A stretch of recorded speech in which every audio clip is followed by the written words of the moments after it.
This channel is supported by TrueFire. TrueFire is an online library of lessons from some of my favourite players. There's thousands of lessons on there. You can use the promo code JNC40 to get 40% off of any of their courses.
Replicating a tone that I first heard in Joey Landreth's interview with That Pedal Show, and as I was kind of putting the video together and editing it, and what this was that Joey Landreth had showed this tone that really inspired me, and it was kind of this Chase Blissy micro loopy thing that was kind of going around the stereo field in a wet dry kind of setup.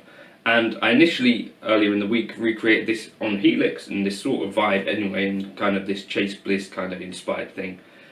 But I was looking at his pedal board and I thought, like, let's just total up some of these costs, and it easily must have cost over £6,000 to kind of put this together. Not necessarily for Joey, of course, he might get discounts and sent this stuff for free anyway, but if it was something that I or you wanted to replicate. And I did a video yesterday asking, is it possible to build a pedal board for less than sort of £100, and I kind of concluded that no, it's probably not gonna, at least I think, be looking at something around £200 mark when you factor in power supplies, pedal boards, and, you know, say 3 pedals. It easily can run you into thousands of pounds if you get seriously into this stuff, particularly with the boutique pedals, the Chase Bliss stuff and all this kind of thing. One of the things that people really like about pedals is the immediacy of the knobs and stuff like that. So there is that caveat to this, but I think for almost any other reason that modelling something like a Fractal, something like the Helix, in almost all cases I think could be not only cheaper but also kind of more creative, potentially, I don't know about more inspiring, but certainly even an expensive modeler like the Fractal FM3 around £1,000 is on par, if not cheaper, with I think most people's pedal habit. And the other thing is that once you break apart that pedal board, and all these things take loads of time to put together as well. I know it's probably quite enjoyable for some people as well, you know, that kind of collecting, building, all that sort of stuff, taking photos of it for Instagram. But you can't recall either a pedal board, whereas if you put together a preset with a device, whether it's a Helix, Fractal, Quad Cortex or whatever, in theory, as long as your computer and all that sort of stuff is still running, you'll be able to recall that 3 years later and it will sound exactly the same. And that's not true of a pedal board, is it? And that could be important, you know, if you recorded a specific session and had a specific sound that you wanted to recreate. So for me, I feel like, for a few reasons, not just creativity, not just cost, not just reliability, all these sorts of things, that the modelling thing, for me, I think you get way more for your money in that route than you do with this pedalboard stuff. Change my mind in the comments if you disagree. Kevin asked if I would look at creating something like what I created in the Helix, which was based on that pedal show. And what had happened was I was watching it, and Joey Landreth, great guitarist, had put together essentially a pedal board which did some pretty cool things, and I thought, well, this is something that we could fairly easily do, I think, within most, or at least some modelers. So I'm going to see what I can do here, and we're going to start off with a delay, and I'm going to start off with a reverse delay. So on Fractal units we can do reverse delay nice, a very long time if we need to. I'm going to start off with around 2500 milliseconds, and also a mix at 100%. Looks like actually we've got some interesting settings within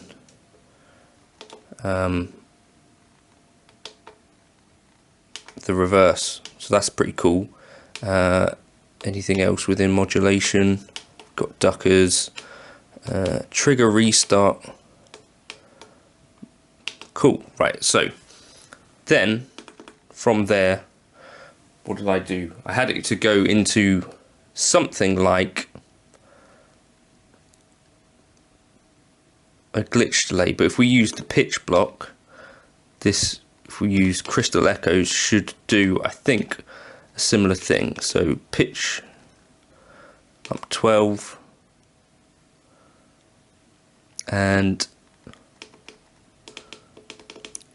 this is essentially another delay block, but let's have the diffusion up super high and delay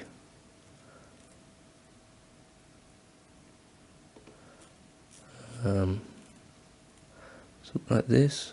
Or we could even set this pitch thing up to be to tap tempo. Now mix, I think 50% is probably a good one. So let's just extend this path. I don't know how much more I'm going to want to put on here. Maybe we'll put, actually I'm going to move the output to here though, just in case we want to do a bit more. So now what we get should be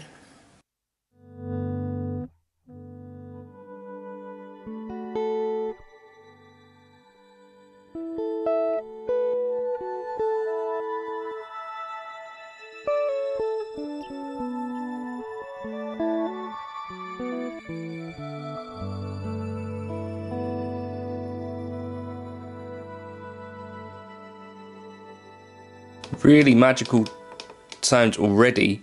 Right, what else I wanted to do was, and this was a lot easier than I actually thought it might be then, so I'll put in the Nimbus Stratus reverb and set the mix relatively low,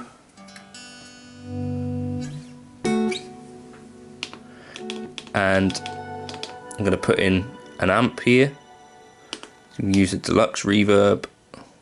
Where are you? What would the deluxe reverb be called? There he is. Deluxe reverb vibrato channel, and those starting points will be fine. And then I want a cab, obviously.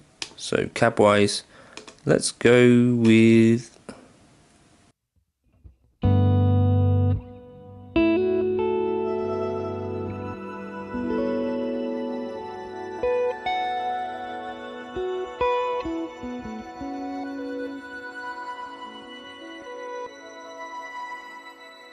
I'll stick another. I think we've got another delay here we could use, so I'm going to go for something like the Elephant Man, right? So deluxe Memory Man, deluxe Mind Guy.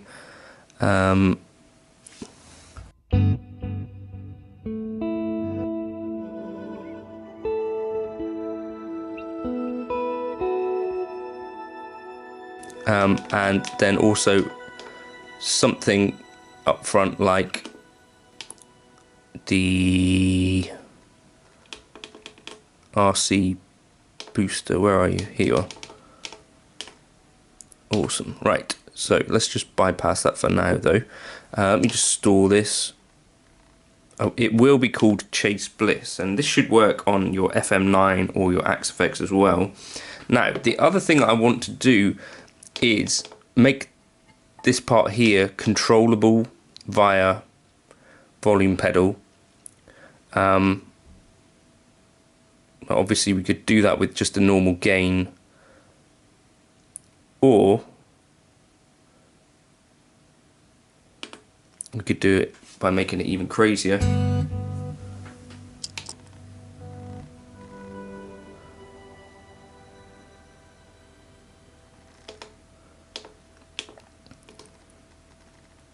Oh, we run out of CPU to do that. Whoops. So what could we do?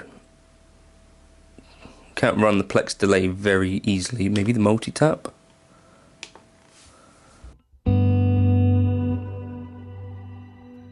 Set. Whoop.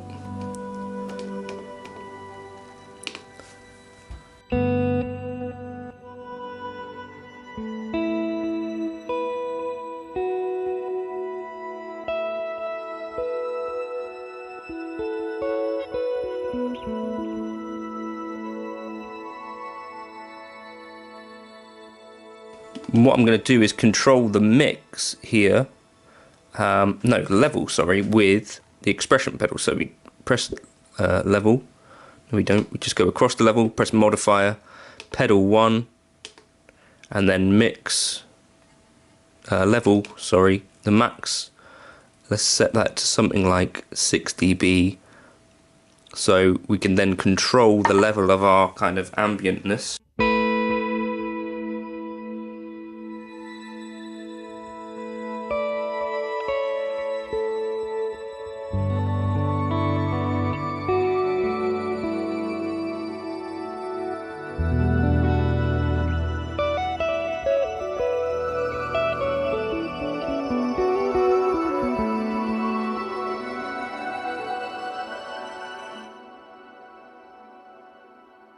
And that's how you could create some really kind of simple but incredible sounding stuff. I want to get rid of some of this LFO depth.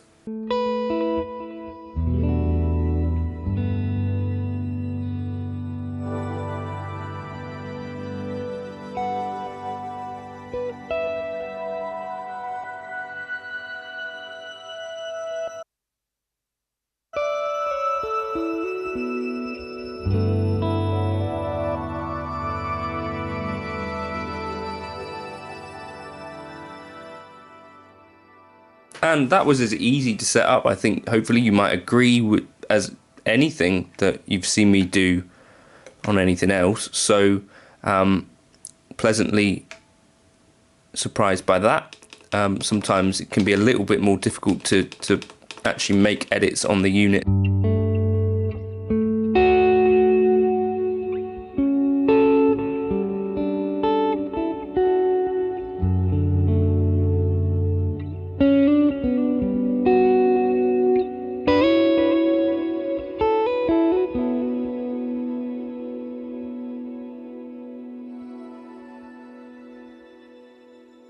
Okay, I'll catch you in another video soon. Hopefully that was vaguely interesting.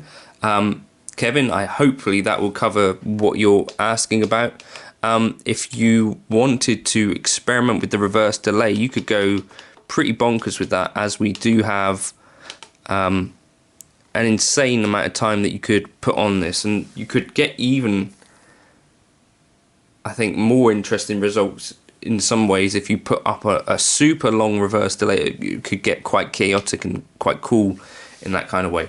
I'll catch you in another video soon. Feel free to like and subscribe, and if you want this preset, I'm going to drop it into the Buy Me a Coffee folder. Have some fun with it. I feel like that could be a really useful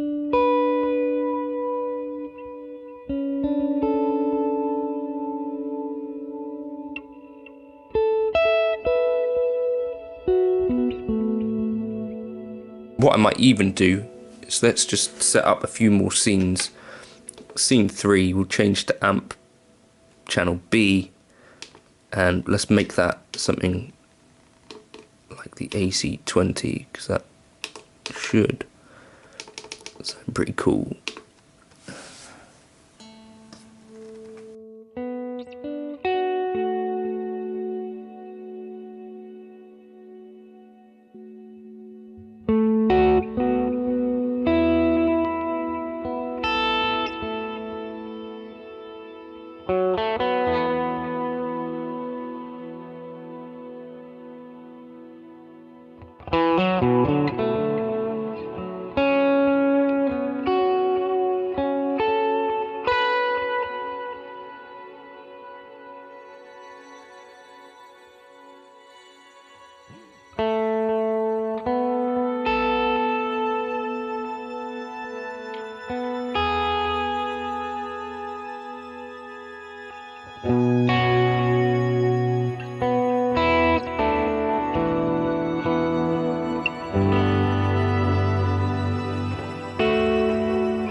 Have fun with that. I'll catch you in another video soon. Cheers.